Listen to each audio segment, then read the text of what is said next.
Good people of the jury, what you just heard was a very simplistic yarn about a much more complicated and complex scene. And to gain a complete understanding of what went on in the early morning hours of April 3rd, 2022, you have to view the actions and motivations of individuals separately and in a broad context revealed by the evidence. And that context is not a simple story of two rival gangs planning violence, but rather it's a story of a crowded, unpredictable, alcohol-fueled environment where dozens of people from all over Sacramento, young people, moved in and out of each other's paths, where old friends reunited, where people encountered strangers, and where a sudden, unexpected spark set off a chain reaction of gunfire that Mr. Payton did not plan and that no one controlled.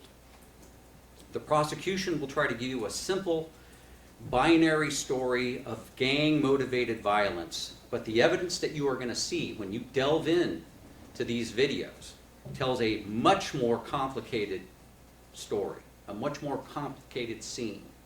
And let's walk through this evidence as it relates to Mr. Payton individually, step by step, moment by moment, exactly as a large amount of video evidence and the testimony of witnesses will show you. This obviously happened. This shooting event occurred at 2 o'clock in the morning on April 3rd. The evening for Mr. Payton didn't begin at 9:30. It began, he wasn't part of any 9:30 posting of any type of a video. It began at 10:30, or roughly 10:15, when he arrives downtown to meet up with his work friend and his good friend, Devasier Turner. They come in separate cars, and they park in front of Rodney's Liquor at the corner of 9th and J Street. Some of you may be familiar with that liquor store. And they are not coming downtown as part of a group or part of a street gang. They are not meeting up anyone for violence.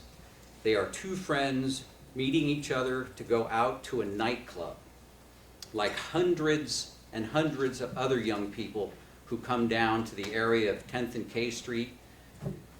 They're there to enjoy the nightlife, and for Mr. Payton, I can tell you, it's clear on the evidence, he is motivated to meet girls.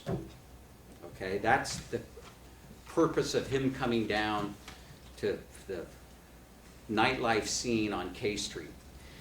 He and Devasier Turner, they go into, when they first get there at roughly 10:15 to 10:30, they go into Rodney's Liquor Store where Mr. Turner purchases a bottle of Hennessy, which then when they walk outside of the area on the sidewalk, they share with people who are arriving from all over town, right? And you'll see Mr. Payton and Mr. Turner on video. They're greeting people. They're sharing their bottle of Hennessy. They smoke some marijuana over near Mr. Payton's car. They're relaxed, they're social, they're unhurried. They're waiting for the night to develop before everybody goes to whatever respective nightclub that they're going to go to.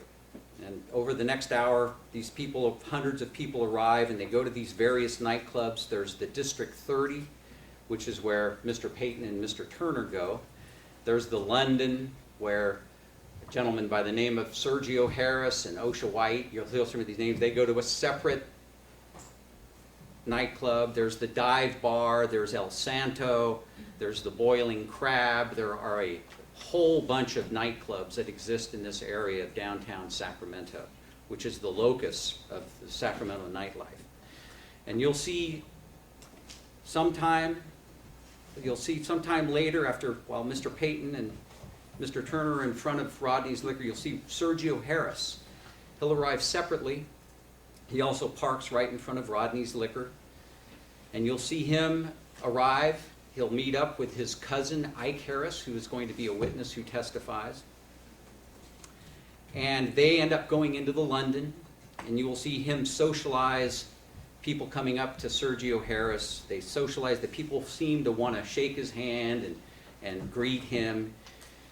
He is popular amongst the crowds, especially the crowd that goes into the London.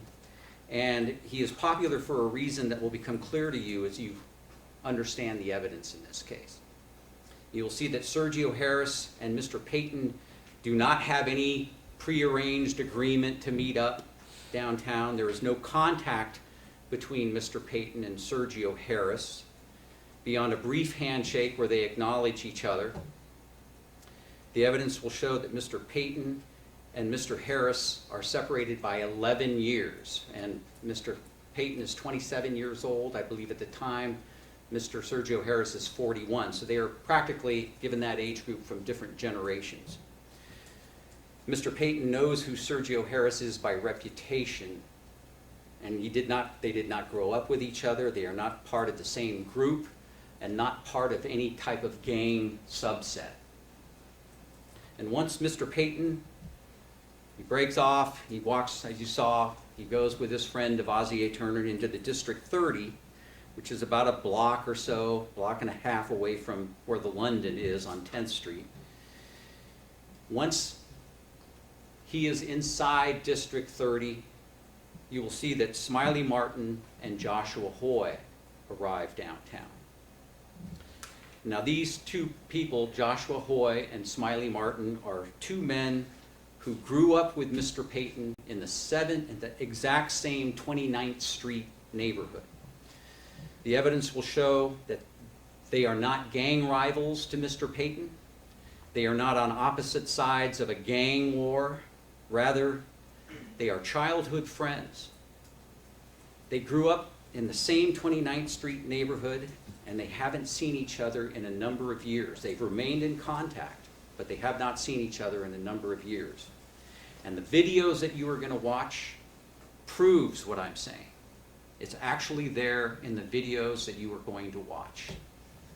Now, before I discuss in more depth what those videos appear, the sum total of that videographic evidence, I need to talk to you about something that the prosecution is going to lean on heavily throughout this trial.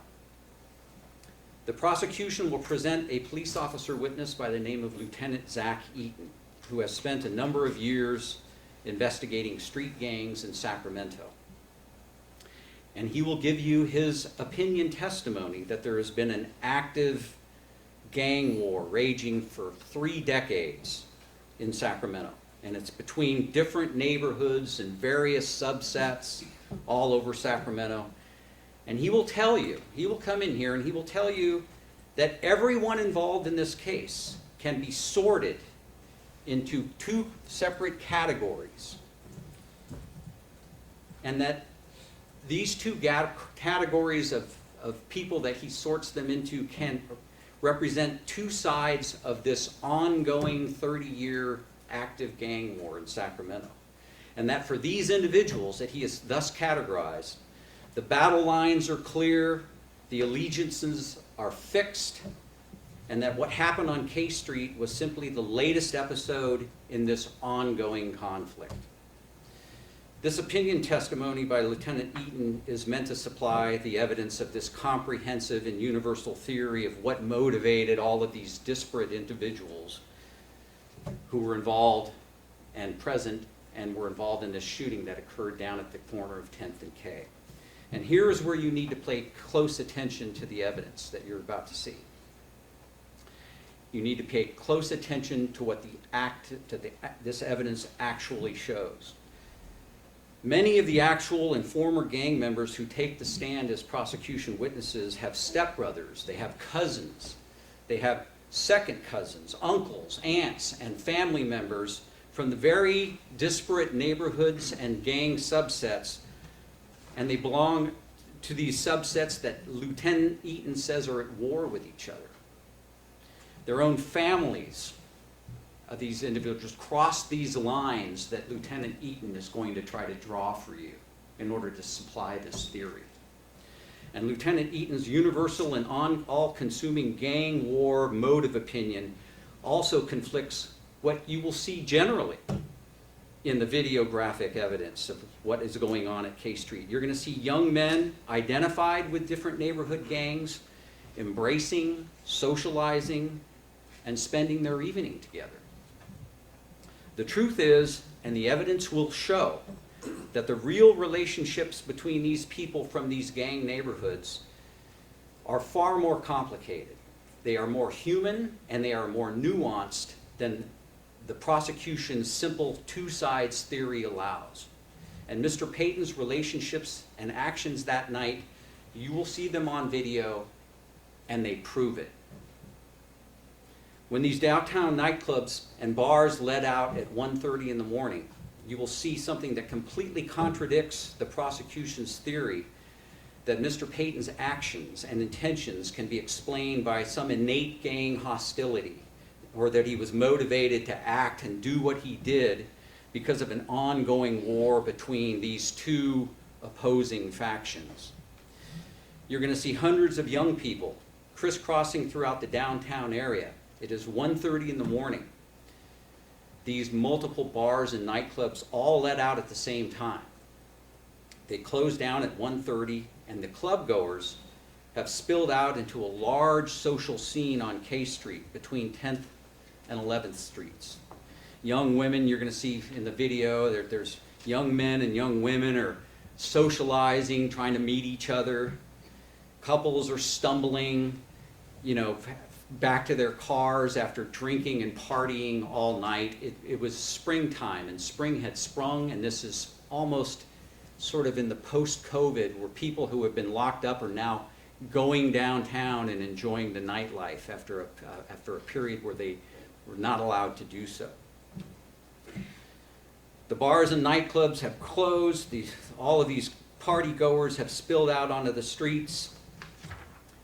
And there's this massive after-party scene where all these party goers, they walk out into the night air and they take their time leaving, right? This after-party scene is really part of the social scene that draws people down to this K Street area. And you will see Mr. Payton. He will emerge from the District 30 nightclub, right? He's been inside, right, while other stuff has been going out on the street, on the K Street, which will be clear to you. I'll just set that out there for you to look for. But when Mr. Payton emerges out of District 30, he looks north across K Street and at an angle more toward the 11th side, on the north side of K Street, and he sees Joshua Hoy, a man the state claims that Mr. Payton is engaged in he's a rival gang faction to Mr. Payton. And Mr. Payton crosses the street when he recognizes him, and he walks up to him and greets him. And then you will see, while he is doing that, you will see Smiley Martin, another man the state claims is part of a deadly rival gang faction to Mr. Payton, walk up behind Mr. Payton and embrace him from behind in a warm bear hug. A genuine, affectionate embrace. And this is not gang rivalry. This is not gang animosity. This is not the beginning of a standoff or the seeds of a plan for some coordinated attack. This is two young men, Mtula Payton and Smiley Martin, both 27 years old, who were raised in the same sandbox. They grew up together on 29th Street. They went to the same elementary school together. They are reconnecting after not having seen each other in the person for a number of years. And yes, they both grew up on the same 29th Street neighborhood, and they both self-identify as 29th Street Crips. You'll see handshakes. You'll see smiles. You'll see relaxed body language. You'll see Devazia Turner walk up and be introduced by Mr. Payton to Smiley Martin. And Mr. Payton chats for several minutes with Mr. Smiley Martin and Joshua Hoy, both from the same 29th Street Crip neighborhood, who Mr. Payton recognizes. And after socializing for a bit, you will see Mr. Payton and Mr. Turner take their leave, and they walk a short distance to about mid-block where the Crest Theater is the opening to the Crest Theater. It's a well-lit area. Some of you may be familiar. There's a little box there that's well-lit where you buy the ticket to go in. And it's sort of a broad area, right? And Mr. Payton and Mr. Turner, they stand there, and other people come up and they're greeting. What you see on the video is normal, socializing, people approaching, and then several minutes later, a minute later, you'll see Smiley Martin and Joshua Hoy and some of the men that they came with, which includes DeAndre Martin. They walk up, and everybody hangs out in front of the Crest Theater. Other young men approach from various areas from the past, right? And you'll see more greetings, more socializing, more handshakes, hugs, more hugs. And this is not a battlefield. This is a nightlife crowd that has exited the nightclubs and is now socializing in the after-hours scene. And at this point, it's roughly 1:42 a.m. Mr. Payton breaks off from DeVazier Turner, and he leaves this group, which includes Smiley Martin and others who have assembled there, and he walks alone toward his car. He goes to do that, he has to walk up to the corner of 10th and K. He turns right on 10th, walks the full block down to J Street, and then turns right and goes approximately 4 car lengths to where his car is parked in front of Rodney's. And on his way there, he moves slowly. He stops to talk to people along the way. He's not rushing. He's not in a hurry. And he walks to his parked car, and you'll see him.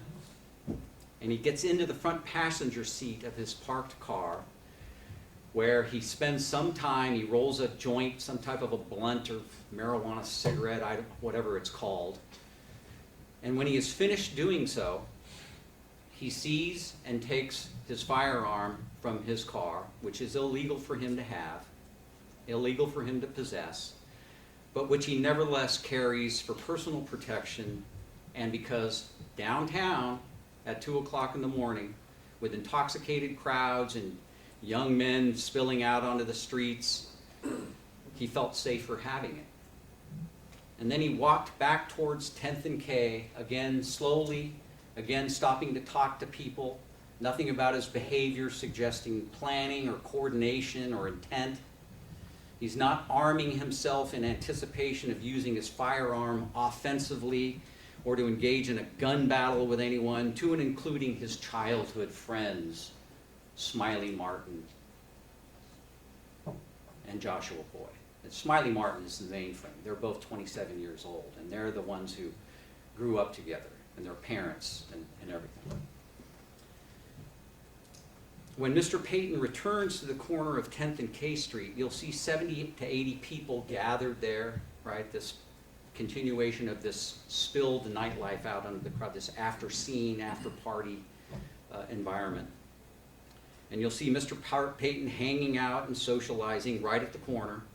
When he gets there, he turns the corner and heads maybe a few yards up K Street. He's talking to, you can see him talking to girls. He doesn't continue on and go to the Crest Theater. He stops there. I think meets some girl that he's chatting up. And then nearly 12 and a half minutes later, Smiley Martin and Joshua Hoy and some of the people that they came with, they all meander up to that same location at the corner of 10th and K. And within several seconds, someone yells out a warning of some kind. There's a witness who will testify. Someone yells, "He's got a gun," or something of that nature. And this is at 1:57:13 in the morning. And the crowd, when someone yells that, right, there's tension in the air from various things that have gone on, which you will be apprised of. Outside on K Street, while Mr. Payton is inside the District 30. Someone yells, "He's got a gun." The crowd scatters. And what does Mr. Payton do? He doesn't run toward anyone. He doesn't draw his weapon. He doesn't join any group. He walks slowly northbound, right? Northbound on K Street. And you're going to see him. He's looking over his shoulder, trying to understand who and what caused this panicked dispersal from the corner of 10th and K Street. He sees Joshua Hoy standing at the corner of 10th and K Street, right at the corner of Sharif Jewelers, and he watches him point a finger, while others are also trying to identify the nature and origin of this threat. And as expected, about 90 full seconds pass during this relative tense scene, right? And people, including Mr. Payton, slowly drift back to the corner. And Mr. Payton goes around the corner of K and up K Street. He's scanning, he's looking for what this threat could be, and seeing none, he rejoins Joshua Hoy and Smiley Martin as more people return and coalesce right at that corner, which is the locus of this social life, this after-party social life. Right at the corner of Sharif Jewelers. People return to socializing with one difference. There is now massive tension in the air, and it is palpable. And then, 2 minutes later, comes the moment that changes everything. There's a young man by the name of Osha White. He's going to testify. He approaches from back up 10th Street. He walks toward K. I think he walks southbound along the east sidewalk and walks up after talking to a bunch of girls down at the intersection of 10th and J. And according to Mr. White, Smiley Martin asks him in a menacing manner, where are you from? What you looking at? And Osha White is not a person who gets intimidated. Instead, he gets his hackles up, and this is the beginning of a conflict between Osha White and Joshua Hoy. Not Osha White and Smiley Martin. Between Osha White and Joshua Hoy, who steps in ahead of Mr. White, of Mr. Martin, of Smiley Martin, and confronts Mr. White, and cuss words are exchanged. There are challenges, tension, obviously, which was high, increases, and at that point, 2 women get involved. You're going to hear from them. You're going to see them on the video. And you'll see them joining in initially on this confrontation, but then realizing at the last moment that they attempt to separate Osha White from Joshua Hoy. These 2 women try to quell the argument, and you'll see their hands pulling at these men, and then you'll see these men grab these women and yank them out of the way. They shoves them out from getting between them. And then in the moment that no one planned, while all this is going on, while these events are happening, Sergio Harris, who was with Mr. Osha White in the London, he is spying these events from afar. And he comes and he walks around the trunk of a tree that's located right at the corner of 10th and K. And he walks around, and you're going to see him duck down. And you're going to see him back his way toward the corner of 10th and K Street, right into close proximity of Joshua Hoy. And he shoots Joshua Hoy 4 times in rapid succession. And that is the moment. That's the first shot. That's the spark. And that's the moment this entire scene explodes. And that man, Amtula Payton, has nothing to do with it. Nothing to do with it. That spark. That making of that scene. And what results is sheer chaos. Gunfire erupts from multiple directions. Smiley Martin fires a fully automatic weapon towards Sergio Harris. Joshua Hoy, who has been fatally shot, manages to shoot Sergio Harris. Devasier Turner fires towards Smiley Martin and or DeAndre Martin. I'm not sure. You'll look at the video. You can determine. People scream. People run. Bullets fly across the intersection. and two unidentified shooters from half a block away southbound on 10th Street near Kayak Alley. They shoot approximately 42 rounds, right, into this melee. And one thing is clear, that this is not a coordinated attack. This is a chain reaction gunfire. And where is Mr. Payton? When Sergio Harris fires that first shot, Mr. Payton is standing against the wall. And here's the corner. He is on the 10th Street side at the exact corner. He's standing against the wall of Sharif Jewelers, not involved, not part of any confrontation, not part of any rival street gang that is going to take on Smiley Martin and Joshua Hoy, his childhood friends. And he's not aware of any plan to do so because there was no plan. Bullets start flying. And when they do, Mr. Payton runs with numerous other people northbound on 10th Street. He is struck by bullet fragments. He trips over his friend, Rashawn Gibson, who also runs in that direction and takes two bullets from behind as he runs in that direction. Rashawn Gibson falls. Mr. Payton trips over him, falls to the ground, gets up, continues to run. Mr. Payton does not know. He runs frantically, and he gets up and he keeps running. He doesn't know who is shooting. He does not know who began the shooting. He does not know where the shots are coming from, and he does not know who is firing at whom. He knows only that shots are being fired at him in his direction as he flees northbound with all the others on 10th Street. And these shots, you're going to hear video, they continue and continue and continue. And as he runs, with bullets flying around him, ricocheting off parked cars and bumpers and objects and lamp posts, he draws his firearm from his hoodie, not from his waistband. That's going to be a very important fact, by the way. From his hoodie, where he has it concealed, not his waistband. And he fires back in the direction that these shots are coming at him from. He does so in a panicked attempt to protect himself and make it to the far corner of 10th and J. Now, I don't mean to interrupt you. Are we close? I'm close. If you just give me 5 minutes, I'll be done. Okay, we're going to go a little bit into the lunch hour. Thank you. Thank you for letting me finish. Before the evidence is going to show something else that's very important. Sergio Harris fires this first round at 2 minutes and 37 seconds. 2 o'clock in the morning and 37 seconds. Yamil Martinez is struck by one round, fatally struck by one round, and drops. And that occurs 2 seconds later at 2 o'clock in the morning and 39 seconds.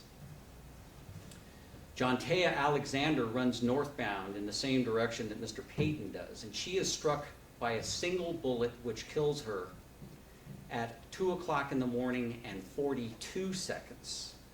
Melinda Davis, the homeless lady, is all the way in a different part across up 10th Street.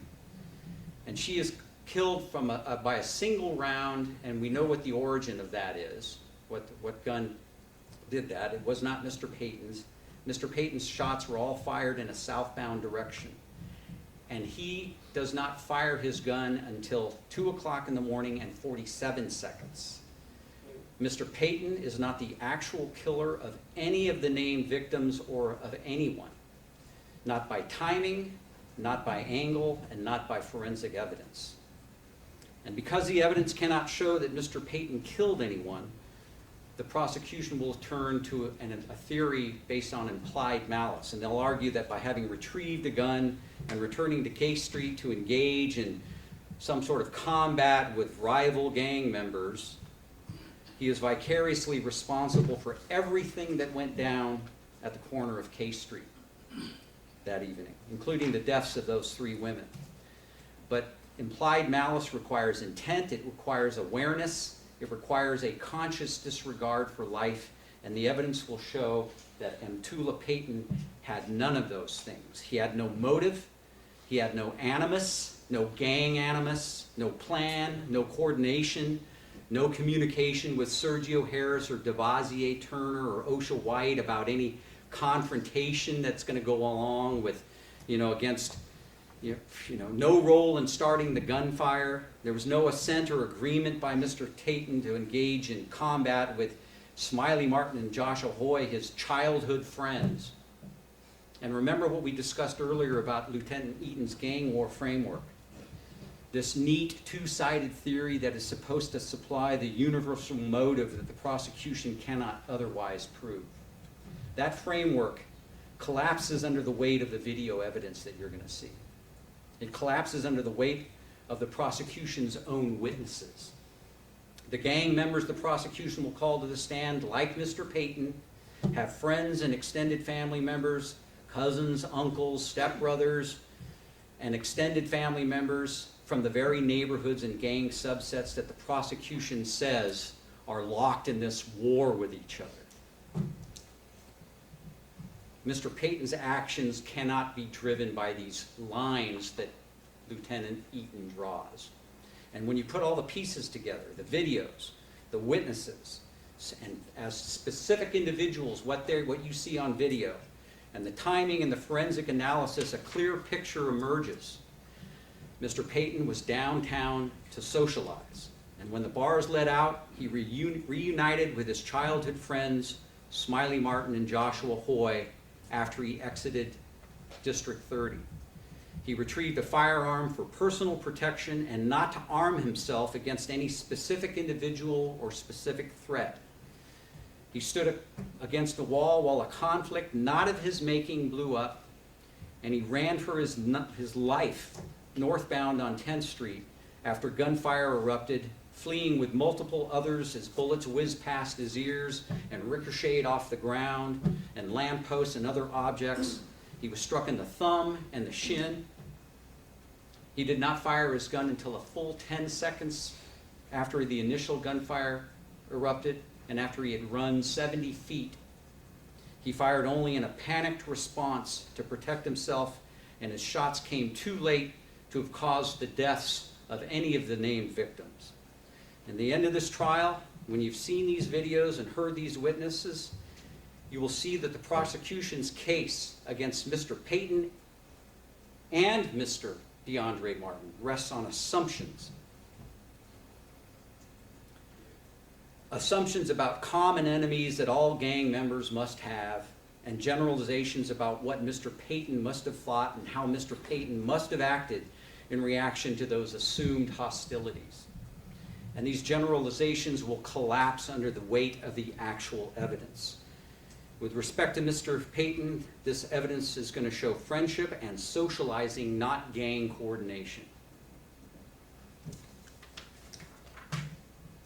You will see him embrace the men that the prosecution says he should be at war with. You will see him laughing and talking and moving through a crowd the same way hundreds of other people did. The evidence will show, good people of the jury, that Mtula Payton is not an implied malice murderer.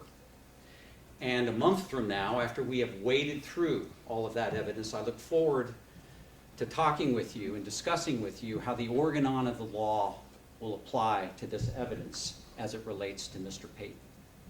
Thank you.